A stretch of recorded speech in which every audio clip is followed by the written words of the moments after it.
What is up, admission family? Welcome to another Tactics with Taylor. Today we're talking about another one of our favorite metrics, MER. If you didn't get a chance to listen to last week's episode about LTV, I would recommend you go back and listen to that.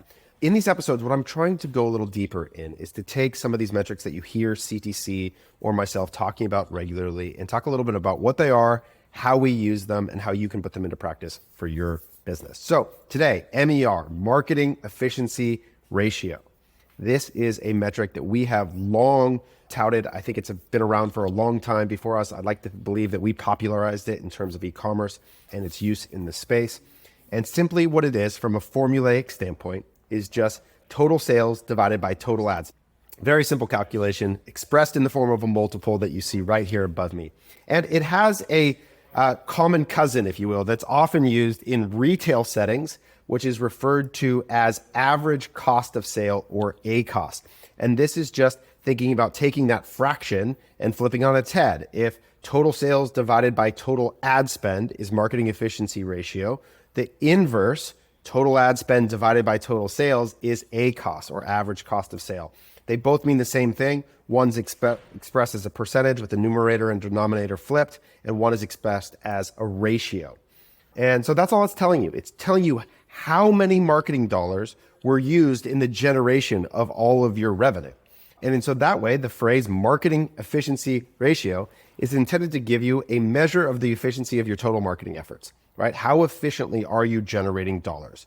Some people will refer to this metric as blended ROAS, is another term that you'll hear related to MER. They're the same thing, expressed the same way. So MER, average cost of sale, blended ROAS, these are all terms that are reflecting a consideration for all of the advertising dollars that are intended to generate your online revenue divided by those ad dollars divided into revenue. So that's simply what it is. It's a pretty straightforward calculation. Now, some of the ways that can get complicated are when you have multiple points of distribution. Let's say you're a brand that sells on Amazon as well as retail, and you have a bucket of ad dollars that is often referred to as brand spend or brand awareness media.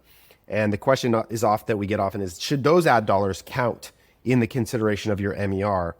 And what we would say is that if you have distribution that is, say, 50% of your revenue is retail and 50% of your revenue is online, then when you think about brand dollars and their amortization or distribution across a channel-specific P&L consideration, I would recommend that you apply the percentage of ad dollars against the channel revenue as a percentage of your total revenue. So if retail is 50% and online is 50%, you'd take 50% of those brand dollars and include them in an MER calculation for your online revenue.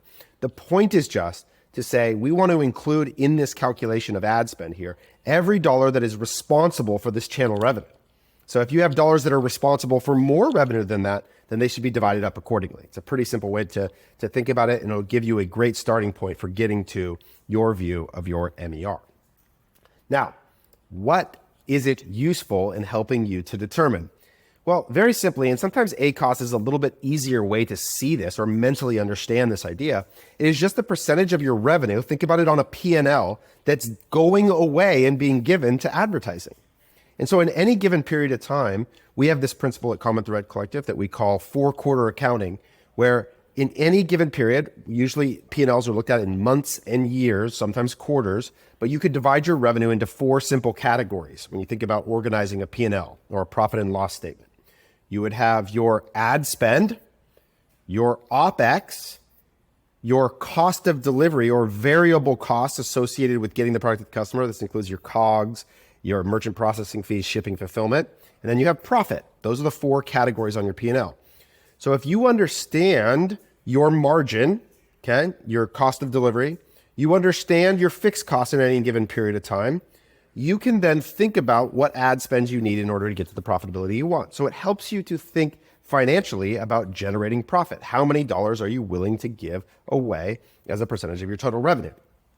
Now, there is a limitation in thinking about any ratio or percentage metric, and that it doesn't account well for the reality that increasing or decreasing that percentage may actually help contribute to the most important thing that we're trying to accomplish every month, which is growing the total amount of dollars we put in our pocket.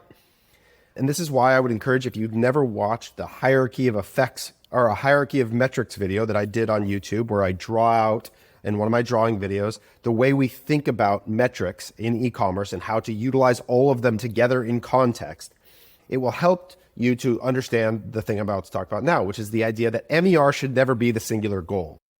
Hey, folks, thanks for listening to this preview episode. To hear the episode in full, check out Admission at youradmission.co. That's YOURADMISSION.co.